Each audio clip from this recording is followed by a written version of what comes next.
Good morning, students. Once again, I am with you with a new chapter, that is US hegemony in world politics. Here, hegemony refers to the such a power which controls the world politics, economy, and the very concept of culture. Students, after the Cold War, after the end of Cold War, in between USSR and USA, USA became the only superpower which didn't have any rival competition in the world politics. Now, I would like to start from your first topic, that is beginning of the new world order. In this regard, students, how it started giving a stress how to grab, control the world politics. Students, in 1991, after the split of Soviet Union, America became the only superpower which didn't have any serious competitor in the world politics. So, to some extent we say that America started controlling the world politics, and it started from 1991 when it started with the views how to control. Though we have to also think that in 1945, when Cold War started, only USSR and USA emerged as a big two superpowers. But 1991 was a deadline from where it was observed, ये ऐसा दिमाग में आया कि world politics में कहीं ना कहीं अमेरिका की दखल, अमेरिका उसके तरफ बढ़ रहा है जहां वो पॉलिटिक्स को गाइड कर रहा है. किंतु शुरुआत में बिगिनिंग में तो इस तरह की स्थिति नहीं थी, लेकिन उसके द्वारा जो एक्शन लिए गए ये शो करते हैं कि कहीं ना कहीं अमेरिका, ये शो करता है कि अमेरिका के द्वारा हेजेमनी स्टार्ट किया गया. फिर आपको बताऊं ये हेजेमनी है क्या, ताकि कन्फ्यूज़न न रहे आप लोगों को. स्टूडेंट्स, हेजेमनी उस पावर की तरफ इशारा करता है जो पूरे वर्ल्ड पॉलिटिक्स को, इकोनॉमी को और पूरे विश्व के कल्चर को, एवरी सिस्टम को वो अफेक्ट करता है, कंट्रोल करता है और अपने अनुसार उसको लेके चलता है. इस प्रकार हमने देखा कि किस तरह से बिगनिंग में हमारा जो सोवियत यूनियन में स्प्लिट हुआ, उसके बाद किस तरह से वो आगे बढ़ते चला गया और उसकी पावरफुल जो स्थिति थी वो बढ़ती चली गई. हालांकि हम आपको बताएं कि America means it contains USA. It also refers that USA और US और America is the same name. It also contains the South America and North America. They both come under America. So right from there, it started controlling world politics. In this regard, here it started the beginning of the new world order.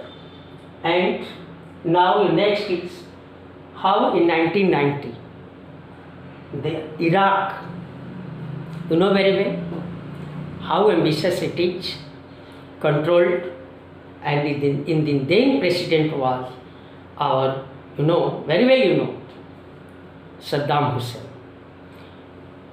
Two parts are there, Iraq and Kuwait. But Iraq didn't want Kuwait to be a split, hence Iraq invaded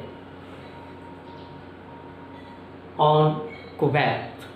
Finally, all the leaders of the all nations started diplomatically to convince Iraq not to subjugate, not to humiliate Kuwait. But all their diplomatic methods failed. Finally, it came the mandate of United Nations, though it is stated, but you know students कि इसमें कहीं ना कहीं America का पूरा हाथ था, क्योंकि उस समय वो इवन में यूनाइटेड नेशंस में वो डोमिनेंट था। और इस प्रकार से कुवैत को फ्री करने के लिए 1990 में जॉर्ज H.W. बुश के नेतृत्व में 34 कंट्रीज़ के द्वारा, जिसमें लगभग 6,60,000 हमारे सोल्जर्स थे, कम से कम 34 नेशंस के ये सोल्जर्स, यूएनओ के द्वारा ये गाइडलाइन दी गई, मैंडेट दिया गया कि कुवैत को फ्री कराया जाए, either bye diplomatic methods which failed और with military power. So military power was used and Kuwait was made free from the clutches of Iraq. इस प्रकार इराक से कुवैत को फ्री किया गया। ये 6,60,000 जो ट्रूप्स थे, उसमें मुख्य रूप से 75% जो सोल्जर्स थे दे वर फ्रॉम USA। नॉर्मन जो उस समय के मिलिट्री जनरल थे अमेरिका के, उन्होंने इस बात की ओर इशारा किया कि 75% सोल्जर्स वर फ्रॉम USA। इस प्रकार से इनके द्वारा जो अटैक किया गया, कुवैत को फ्री कराया गया और फिर कुवैत एक इंडिपेंडेंट नेशन स्टेट के रूप में उभर कर सामने आया। इस तरह की बातों को देखते हुए हम ये कह सकते हैं कि इस अटैक से ये साबित हो गया कि किस तरह से स्मार्ट बॉम्ब्स और किस तरह से टेक्नोलॉजी का यूज किया। ये शो करता है कि in then very time up to 1990 किस प्रकार अमेरिका अपने आप को टेक्नोलॉजी में डेवलप बनाया था। अन्य स्टेट्स काफ़ी दे वर लैगिंग बिहाइंड, वो काफ़ी पीछे थे। ये भी एक सामने उभर कर आई बात कि 1990 में अमेरिका के द्वारा अन्य 34 जो कंट्रीज़ के सोल्जर्स के द्वारा जो अटैक किया गया वो काफ़ी डेवलप था, ये शो करता है। और इसको इसमें स्मार्ट बॉम्ब की यूज़ किया गया। ये इस तरह की ये गल्फ वार जो 2 महीनों तक चलने के बाद कुवैत को फ्री कराया गया, इसको गल्फ वार का नाम दिया गया। कुछ लोग इसको ऑपरेशन स्टॉर्म डेजर्ट भी कहते हैं। सद्दाम हुसैन जो उस समय प्रेसिडेंट था, ही वॉज वेरी एम्बिशियस, इसलिए उसने इसको नाम दिया the mother of all the battles. इस प्रकार ये आगे बढ़ते हुए और कोलिशन फोर्सेस के द्वारा उसके ऊपर अटैक करके और कुवैत को फ्री किया गया। और हमने आपको बताया कि किस तरह से एक टेक्नोलॉजिकल गैप था, वो भी उभर कर हमारे सामने आया। Right now your next topic is the Clinton years. हम आपको बताएं कि जॉर्ज H.W. बुश जो कि काफ़ी पारंगत थे, हार्ड लाइनर्स थे, काफ़ी हार्ड थे, और इस प्रकार से कुवैत को फ्री कराया गया। इसके बाद भी जो इलेक्शन हुआ, प्रेसिडेंशियल पोस्ट के लिए अमेरिका में इलेक्शन हुआ, उसमें क्लिंटन इलेक्शन को विन किए, जीत गए। क्यों भाई? जब बुश साहब ने in the then president of USA, जब उनके द्वारा इतनी बड़ी गल्फ में विजय हासिल की गई, फिर भी उन्होंने इलेक्शन में डिफीट हो गए। क्यों? ऐसा क्यों हुआ? कारण ये बताया जाता है कि जब क्लिंटन के द्वारा इलेक्शन की कैंपेन की गई, उसमें क्लिंटन ने उन्हीं बातों को सामने रखा कि बुश के द्वारा जो स्टेप लिया गया वो कहीं ना कहीं वर्ल्ड पॉलिटिक्स में था, अपने डोमेस्टिक जो प्रॉब्लम्स थे उसको इग्नोर किया और इस प्रकार से क्लिंटन को 2 बार प्रेसिडेंट के रूप में अमेरिकन पीपल ने उनको सपोर्ट किया। तो इस तरह से क्लिंटन को, अब क्लिंटन के बारे में हम जानना चाहते हैं। He was not hardliner, he was coming from Democrats, hence he had belief in democracy, so he wanted to just wanted to focus on how to democratize all his steps. Not only that, he also thought about the climatic change, and regarding it he did a lot.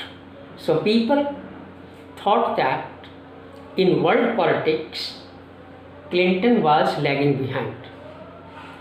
Firstly W Bush को world politics में interest लेने से Clinton को जीत मिली, क्योंकि उन्होंने domestic problems को सामने रखा। अब बात आ गई है और ट्रेड को बढ़ाया।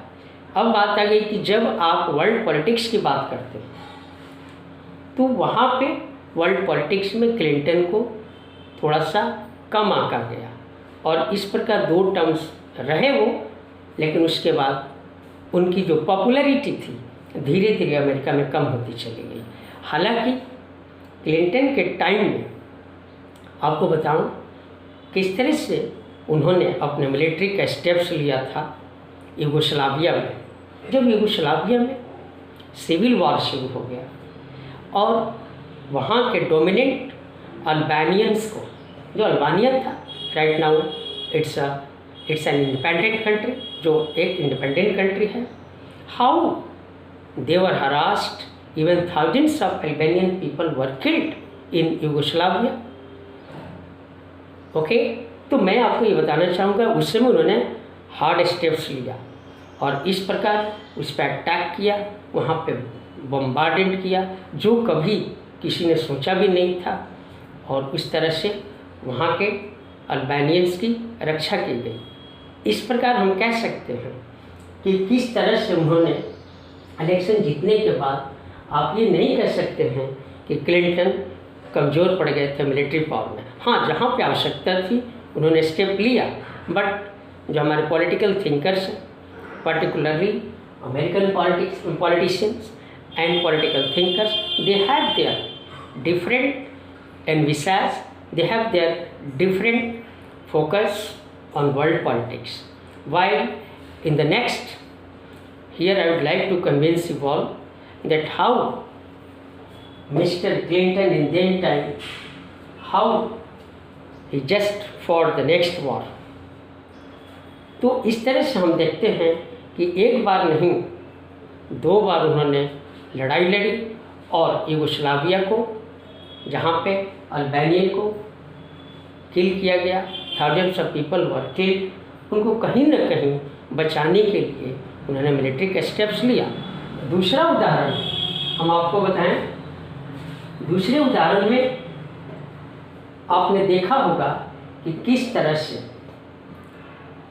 हमारे अल-कायदा और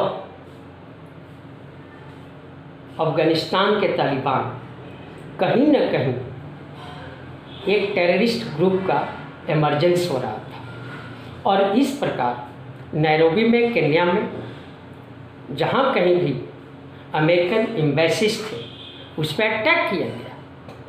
अब चूँकि अमेरिका एक पावरफुल कंट्री जिसके खिलाफ कोई भी देश मिलिट्री के पावर के सामने टिक नहीं पाता था और उसके एम्बेसी को अटैक करके नैरोबी केन्या में किस प्रकार से ध्वस्त किया गया। अब ये तो घी में आग डालने का काम किया।